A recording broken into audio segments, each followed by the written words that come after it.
गौतम बुद्ध की जन्म कथा।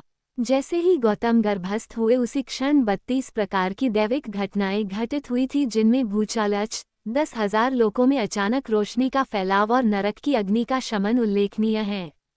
10 महीनों के बाद लुम्बिनी के एक उपवन में गौतम का जन्म हुआ।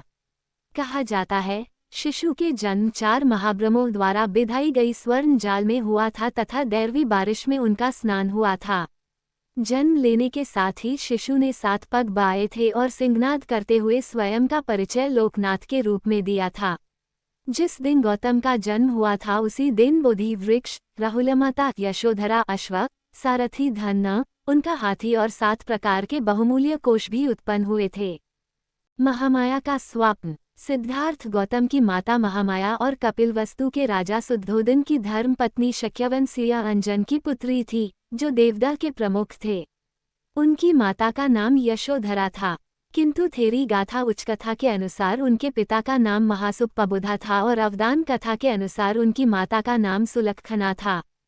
महामाया के 2 भाई थे और एक बहन महाप्रजापति भी राजा शुद्धोदन से उसी दिन ब्याही गई थी जिस दिन महामाया से उनका विवाह हुआ था। महामाया में बुद्ध की माता बनने की सारी योग्यताएं थीं। उन्होंने पंचशील अर्थात प्राणहानि, चोरी, वासनात्मक कुमार्ग, झूठ और मद्यपान न करने का सदैव पालन किया था। उसके अतिरिक्त 10 पारमियों को सिद्ध करने के लिए वे 1000 वर्षों तक संघर्षरत भी था। जिस दिन गौतम उनके गर्भ में प्रविष्ट हुए उस दिन उन्होंने उपवास किया हुआ था।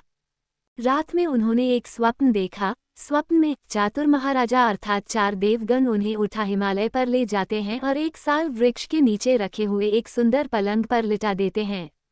तब उन देवों की पत्नियां आती हैं और उन्हें अनोत्तत सरोवर में वहां स्नान कराती हैं। फिर वे उन्हें दिव्य परिधान धारण करा एक अद्भुत स्वर्ण प्रासाद की दिव्य शैया पर लिटा देती हैं। तभी एक सफेद हाथी अपनी चमकदार सूंड में एक ताज़ा सफेद कमल ले दाहिनी दिशा से उनके गर्भ में प्रवेश करता है।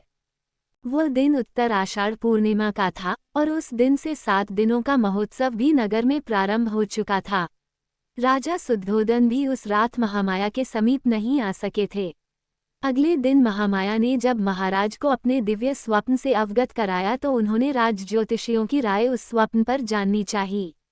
ज्योतिषियों ने कहा था, रानी के गर्भ में प्रविष्ट बालक या तो चक्रवर्ती सम्राट बनेगा या बुद्ध।